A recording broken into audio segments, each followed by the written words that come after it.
നാദിയ ഇനി എന്ത് പഠിക്കുന്നതാണ് ദേശാഭിമാനിയുടെ ഏറ്റവും ഈ നാദിയ ആരാണെന്നറിയോ? നാദിയ കർണാടകയിലെ ഒരു മുസ്ലിം ബാലികയാണ്. ഇപ്പോ സഖാക്കന്മാർക്ക് ഇപ്പൊ ഏറ്റവും പ്രധാന പ്രശ്നം എന്ന് പറഞ്ഞാൽ ഇവരുടെ കയ്യിലുള്ള ന്യൂനപക്ഷ വോട്ടുകൾ മുഴുവൻ പോയി. ന്യൂനപക്ഷ വോട്ടുകൾ പോയി, ക്രിസ്ത്യൻ വോട്ടുകൾ പോയി, മുസ്ലിം വോട്ടുകൾ പോയി. ഇവര് ഹിന്ദു വോട്ടുകൾ കിട്ടാൻ വേണ്ടിയിട്ടാണ് അയ്യപ്പ സംഗമം നടത്തിയത്.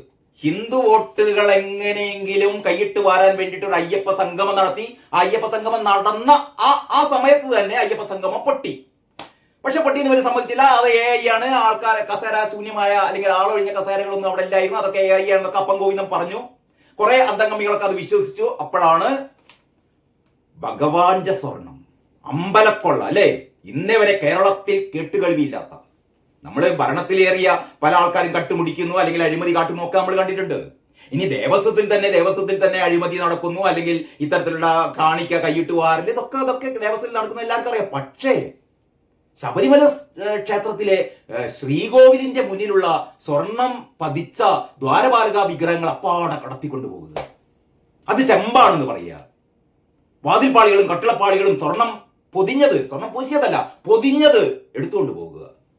ദേവസ്വം മാനുവലിൽ വളരെ കൃത്യമായി പറയുന്നുണ്ട്, ശബരിമല ഈ ശ്രീകോവിലുമായി ബന്ധപ്പെട്ട ഒരു സാധനവും പുറത്തേക്ക് കൊണ്ടുപോകരുത്. എന്തെങ്കിലും അറ്റകുറ്റപ്പണികൾ ഉണ്ടെങ്കിൽ അത് ഇവിടെ വെച്ച് ചെയ്യണം എന്ന് ശബരിമല ഈ ദേവസ്വത്തിന്റെ മാനുവലിലുണ്ട്. മാത്രമല്ല ഹൈക്കോടതി പറഞ്ഞിട്ടുണ്ട് ഇതൊന്നും പുറത്തേക്ക് കൊണ്ടുപോകാൻ പാടില്ല. എന്തെങ്കിലും തരത്തിലുള്ള അറ്റകുറ്റപ്പണികളോ വല്ലതോ ചെയ്യണമെങ്കിൽ സ്പെഷ്യൽ കമ്മീഷണറുടെ എന്ന് പറഞ്ഞാൽ ഹൈക്കോടതി നിയോഗിച്ച ഹൈക്കോടതിയുടെ ജില്ലാ ജഡ്ജായ ഒരു സ്പെഷ്യൽ കമ്മീഷണറുടെ സമ്മതം വേണം. കമ്മീഷണറെ അറിയിക്കണം.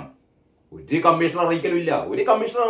ഇതാ ഏറ്റവും അവസാനം വാസവൻ മന്ത്രിയുടെ PS പ്രശാന്തിന്റെ ആ കാലത്ത് പോലും വീണ്ടും സ്വർണം പൂശ, ഓരോ കൊല്ലം സ്വർണം പൂശാൻ വേണ്ടി ഇങ്ങനെ കൊണ്ടുപോവുകയാണ് എന്ന് പറഞ്ഞാൽ അടിച്ചു മാറ്റുന്നു. അങ്ങനെ ഈ സ്വർണ്ണക്കൊള്ള എന്ന് പറയുന്ന സംഭവം, അതിന് ഈ കള്ളന് കഞ്ഞിവെച്ചവനാര് എന്ന് ചോദിച്ചാൽ ഒരു ഒറ്റ ഉത്തരം മാത്രമേ ഉള്ളൂ. കള്ളന് കഞ്ഞിവെച്ചവനാര് നിങ്ങൾക്കറിയാം, അതുകൊണ്ട് ഞാൻ പറയുന്നില്ല. അങ്ങനെ കള്ളന് കഞ്ഞിവെച്ചവർ പറയുകയാണ്, ഒരു ഭരണവിരുദ്ധ വികാരവുമില്ല. ശബരിമല ഈ സ്വർണ്ണക്കൊള്ള എന്ന് പറയുന്നത് ഇതൊരു ഭരണ രംഗത്തിന്റെ പാളിച്ചയാണ്, ഭരണപരമായ പാളിച്ചയാണ്, ഭരണവിരുദ്ധ വികാരമാണ്.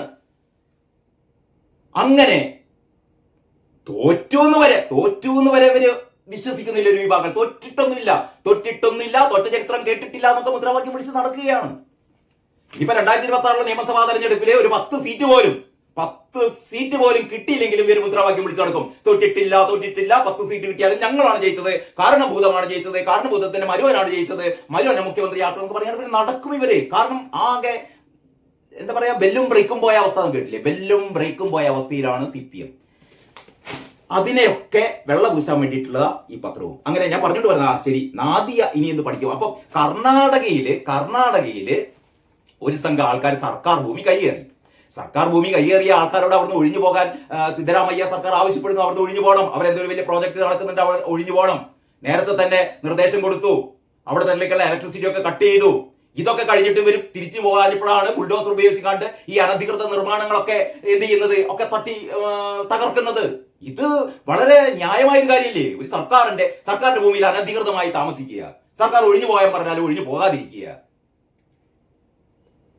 അവിടെ കുറെ മുസ്ലിം വിഭാഗങ്ങളുണ്ട്. പക്ഷെ പറയുന്ന മുഴുവൻ അവിടുത്തെ മുസ്ലിങ്ങളെ ഓടിച്ചെന്നാണ്. കാരണം ഞങ്ങളാണ് മുസ്ലിങ്ങളുടെ സംരക്ഷകർ എന്ന് കേരളത്തിൽ വരുത്തി തീർക്കണം.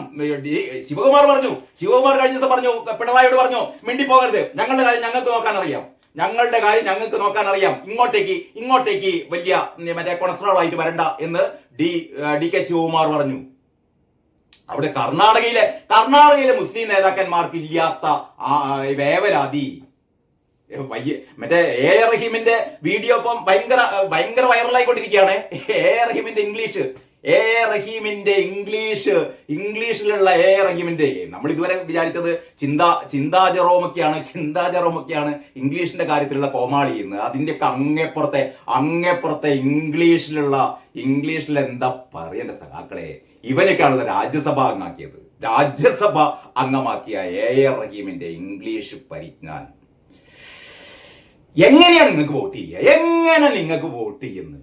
എങ്ങനെ ഇമാതിരി കോമാളികളെയും കൊണ്ട് നടക്കുന്ന നിങ്ങൾക്കൊക്കെ ഇനി ആരാ വോട്ട് ചെയ്യുക? അപ്പൊ ഈ മുസ്ലിം വോട്ട് പോയ മുസ്ലിം വോട്ട് ഇനിയിപ്പോ ഹിന്ദു വോട്ട് ഏതായാലും കിട്ടിയില്ല. ഹൈന്ദവ വോട്ടുകൾ ഇനി ഒരു കാലത്തും CPM-ന് കേരളത്തിലെ ഹൈന്ദവർ എന്ന് പറഞ്ഞാൽ ഹൈന്ദവ വിശ്വാസികൾ, കേരളത്തിലെ ഹൈന്ദവ വിശ്വാസികൾ CPM-ന് വോട്ട് ചെയ്യുന്ന പ്രശ്നമില്ല. എങ്ങനെ വോട്ട് ചെയ്യുക? എങ്ങനെ വോട്ട് ചെയ്യുന്നേ? അമ്പലക്കള്ളന്മാർക്ക് ആരും വോട്ട് ചെയ്യും? അമ്പലക്കള്ളന്മാർക്ക് ആരെങ്കിലും വോട്ട് ചെയ്യോ? അതുകൊണ്ട് ഹിന്ദു വോട്ടുകൾ മുഴുവൻ പോയി. ശരിക്കും CPM-ന്റെ ഒരു വോട്ട് ബാങ്ക് എന്ന് പറയുന്നത് ഹൈന്ദവ വോട്ടുകളാണ്. യഥാർത്ഥത്തിൽ ഇവിടുത്തെ ഹിന്ദു പാർട്ടി എന്ന് പറയുന്നത് CPM ആയിരുന്നു. ആ വോട്ടുകളൊക്കെ ഇപ്പം പതുക്കെ BJP-യിലേക്ക് പോകുന്നു, കോൺഗ്രസിലേക്ക് പോകുന്നു. നേരത്തെ ഇവര് മുസ്ലിം പ്രീണനത്തിന്റെ ഒരു ഫലമായിട്ടാണ് ഇത് പോകുന്നതെന്ന് വിചാരിച്ചിട്ടാണ് മുസ്ലിം പ്രീണനം തൽക്കാലം ചെറിയ രീതിയിലൊന്ന് അവിടെ ബ്രേക്ക് ചവിട്ടിയിട്ട് ഹിന്ദുക്കളെ പ്രീണിപ്പിക്കാൻ തുടങ്ങിയത്. അവസാനം കക്ഷത്തിലുള്ളതും പോയി ഉത്തരത്തിലുള്ളത് കിട്ടിയില്ല എന്ന് പറയും പോലെ ഇപ്പം ചെയ്യുന്നത് വീണ്ടും മുസ്ലിം പ്രീണനം തുടങ്ങുന്നു. വീണ്ടും ഇന്നത്തെ ദേശാഭിമാനി നോക്കിയാട്ടെ. അതായത് അവിടുത്തെ കർണാടകയിലെ നാദിയ എന്ന് പറയുന്ന ഒരു സ്കൂൾ കുട്ടിയുടെ പുസ്തകം ആ ബുൾഡോസർ കൊണ്ട് തട്ടിത്തെറിപ്പിച്ച ആ അവശിഷ്ടങ്ങൾക്കിടയിൽ ആയിപ്പോയൊരു. അപ്പൊ നാദിയയുടെ സങ്കടമാണ്. നാദിയോട് സ്നേഹം ഉണ്ടായിട്ടൊന്നുമില്ല. അപ്പൊ നാദിയയോട് കണ്ണീരൊലിപ്പിച്ചു കഴിഞ്ഞാൽ ഇവിടത്തെ ഈ കേരളത്തിലെ കുറെ മുസ്ലിങ്ങൾ വിചാരിക്കും, ഓ പിണറായി അല്ലെങ്കിൽ CPM-കാര് എന്തൊരു മുസ്ലിം സ്നേഹമുള്ള ആൾക്കാരാണ്, അപ്പൊ അടുത്ത വോട്ട് ഇവർക്ക് തന്നെ കൊടുത്തേക്കല്ലേ. എന്റെ പിണറായി സഖാവേ എന്നൊന്നും വിളിക്കണ്ട. പിണറായിനെ സഖാവെന്ന് വിളിക്കാൻ പറ്റുമോ? സഖാക്കന്മാർക്ക് മോശമല്ലേ? പിണറായി വിജയനും MV ഗോവിന്ദനൊക്കെ മനസ്സിലാക്കേണ്ടത് ഇവിടത്തെ മുസ്ലിങ്ങൾ എന്ന് പറയുന്നത് അത്യാവശ്യം ബോധം വിവരമുള്ള ആൾക്കാരാണ്. കർണാടകയിലെ മുസ്ലിങ്ങളുടെ അനധികൃതമായി ഈ കൂരകൾ ഉണ്ടാക്കിയ, അനധികൃതമായി ഷെഡുകൾ ഉണ്ടാക്കിയ മുസ്ലിങ്ങൾ മാത്രമല്ലാന്നേ, അവിടെ ഹിന്ദുക്കളുണ്ട്, വിവിധ ജാതി മതസ്ഥരുണ്ട് അവിടെ. അത് എന്നിട്ട് മുസ്ലിങ്ങളുടെ വീടുകൾ ബുൾഡോസർ വെച്ച് തകർത്തു. അങ്ങനെ തകർക്കാൻ പാടില്ല. അവിടെ ഈ നാദിയ എന്ന് പറയുന്ന കുട്ടിയുടെ പുസ്തകങ്ങൾ പോയി.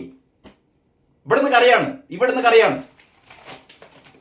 ചുരുക്കി പറഞ്ഞാൽ നിങ്ങൾക്ക് ഹൈന്ദവ വോട്ടും ഇല്ല, മുസ്ലിം വോട്ടും ഇല്ല, ക്രിസ്ത്യൻ വോട്ടും ഇല്ല, ഒന്നുമില്ല. ആകെ നിങ്ങൾക്ക് കിട്ടാൻ പോകുന്നത് ഈ അന്തം കമ്മികളുടെ ഇപ്പം പാതിര ആണെന്ന് പിണറായി പറഞ്ഞാൽ ആ പാതിരയാണെന്ന് നട്ടുച്ചക്കും പറയുന്ന അന്തം കമ്മികളുടെ വോട്ട് നിങ്ങൾക്ക് കിട്ടും. അതല്ലാതെ ഒരു വോട്ട് നിങ്ങൾക്ക് കിട്ടാൻ പോകുന്നില്ല കേട്ടോ. നിങ്ങൾ ഇങ്ങനെ നാദിയെ ഇനി എന്ത് പഠിക്കും? കർണാടക സർക്കാർ ബുൾഡോസർ കയറ്റി വീടുകൾ തകർത്തതോടെ വഴിയാധാരമാക്കപ്പെട്ടവർ ദുരിത ജീവിതത്തിൽ. എടോ വിജയ, കേരളത്തിലെ മുഖ്യമന്ത്രിയാണോ? ഇവിടെ നിരവധി പ്രശ്നങ്ങളുണ്ട്. ഇതാ മറ്റു പത്രങ്ങൾ ഞാൻ കാണിക്കാം.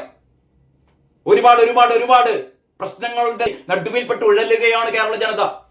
അപ്പൊ കർണാടകയിൽ പരിഹരിക്കാൻ വേണ്ടിയിട്ട് കർണാടക സർക്കാരിന് അറിയാം. കർണാടകയിൽ സിദ്ധരാമയ്യക്കും DK ശിവകുമാറിനൊക്കെ അറിയാം അവിടുത്തെ കാര്യങ്ങളൊക്കെ ചെയ്യാൻ. താൻ പോയി കണ്ട അവിടെ കോലിട്ട് അളക്കണ്ട കേട്ടോ. ഇങ്ങനെ ഉളുപ്പുണ്ടോ? കർണാടകയിലെ മുസ്ലിങ്ങൾ കണ്ണീരൊലിപ്പിച്ചു കഴിഞ്ഞാൽ ഇവിടെ വോട്ട് ഇങ്ങനെ വരുന്നതാണ്. കിട്ടിയില്ലേ? അങ്ങനെ ഇപ്പോൾ എടുത്തു പ്രയോഗിക്കാൻ പറ്റിയ രണ്ട് സാധനങ്ങൾ. ഒന്ന് മറ്റത്തൂർ പഞ്ചായത്തിൽ കോൺഗ്രസ്സുകാർ BJP പോയി. അപ്പൊ ഈ കോൺഗ്രസ്സുകാർ മുഴുവൻ BJP പോകും. അപ്പൊ ഞങ്ങൾ മാത്രമേ ഉള്ളൂ BJP-നെ എതിർക്കാനുള്ള ആൾക്കാര്.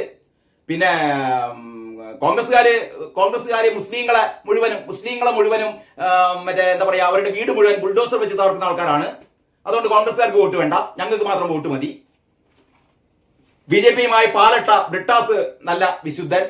പക്ഷേ കോൺഗ്രസ്സുകാരാണ് BJP-യുമായി സഖ്യമുണ്ടാക്കുന്നത്.